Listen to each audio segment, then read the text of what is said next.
The idea for this game has been around for a while in the mind of Chris Miller, the producer of Fat Princess, and a lot of the key members from that title are now at Fun Bits Interactive. But once we kind of saw what the hardware was capable of on the Vita, it kind of went to a bing. He had it all laid out. It was like, we can do a control scheme like this, we can do this, we can do that, and it made such perfect sense.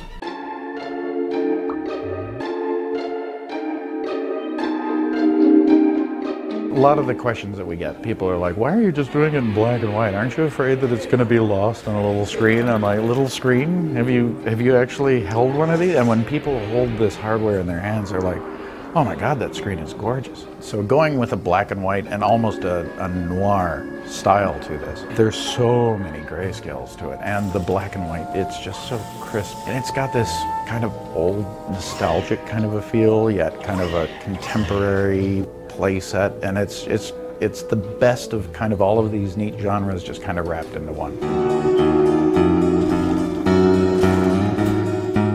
Little is this tiny, skinny, very fragile character that is just, you know, like, you touch him and interact and he's like, meh.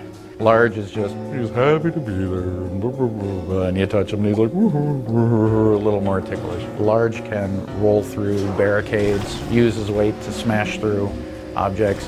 Little is so fragile, he trips on a brick and just splat.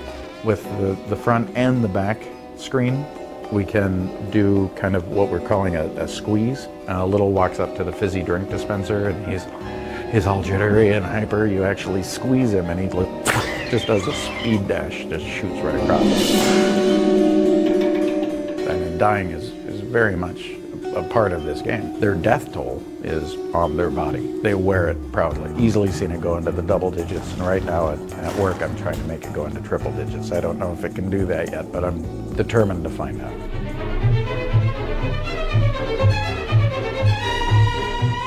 Well, what we don't want to do is like hold the player's hand completely through each level and you know, kind of be overt in saying, here's what you got to do to solve a puzzle. But on the same thing, we don't want to completely leave them without any clues or hints. So the team's done a really good job of, if you're taking too long around a particular device, it'll show you like a ghost swipe to kind of show you, this is how you interact with it. So it's not going to be a repetition of the same thing with all the combination of the different mechanics that are available. It's going to be gentle, it's going to be harsh, and it's going to be fun.